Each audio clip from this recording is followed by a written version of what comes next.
on the other part with the junkie hippies. It was really remarkable. And I found it very scary.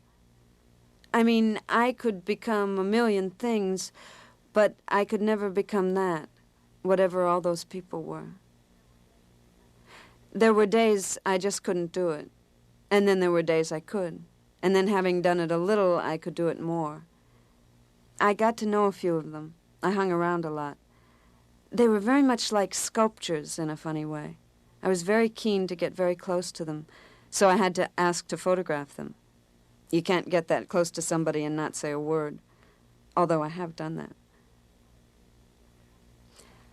I have this funny thing, which is that I'm never afraid when I'm looking in the ground glass. This person could be approaching with a gun or something like that, and I'd have my eyes glued to the finder, and it wasn't like I was really vulnerable. It just seemed terrific what was happening. I mean, I'm sure there are limits. God knows when the troops start advancing on me, you do approach that stricken feeling where you perfectly can get killed. But there's a kind of power thing about the camera. I mean, everyone knows you've got some edge. You're carrying some slight magic which does something to them. It fixes them in a way.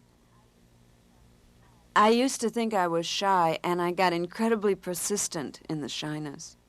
I remember enjoying enormously the situation of being put off and having to wait. I still do. I suppose I use the waiting time for a kind of nervousness, for getting calm, or, I don't know, just waiting. It isn't such a productive time. It's a really boring time. I remember once I went to this female impersonator club, and I waited about 4 hours, and then I couldn't photograph, and they told me to come back another night. But somehow I learned to like that experience because while being bored, I was also entranced.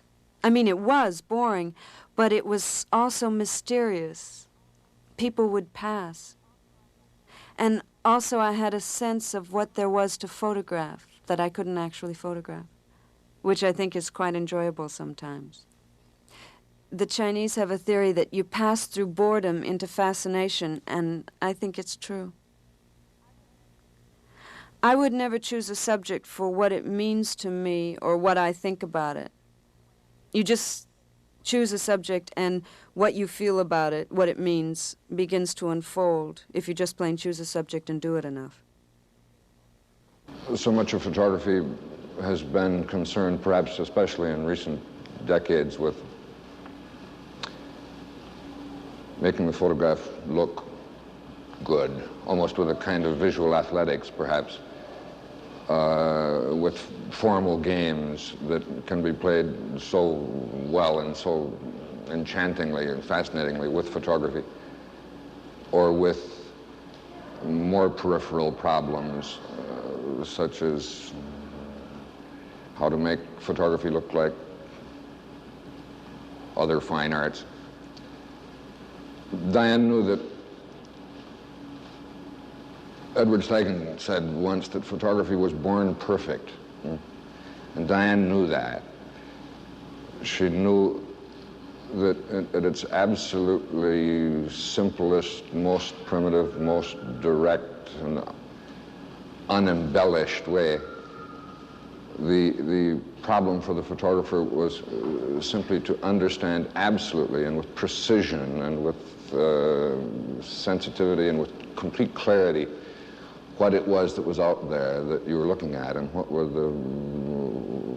the secret meanings that exist wherever one looks, if one looks with enough intelligence and enough wit and enough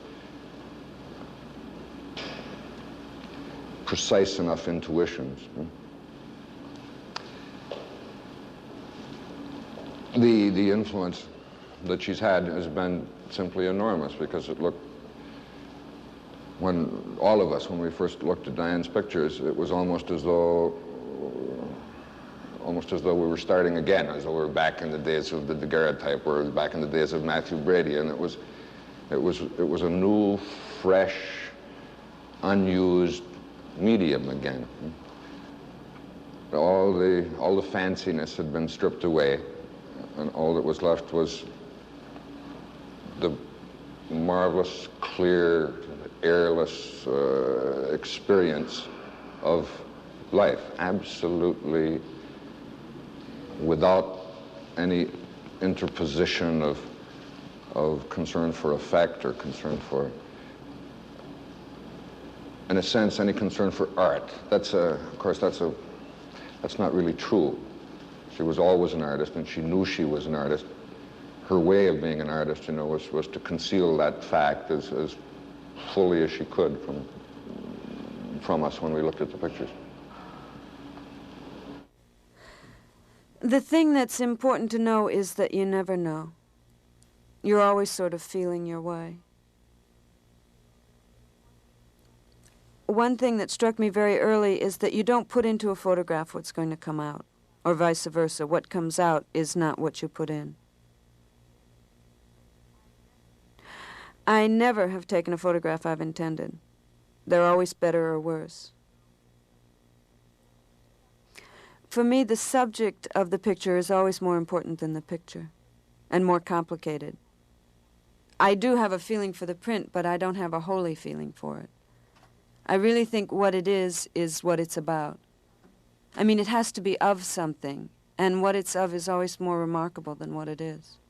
I do feel I have some slight corner on something about the quality of things.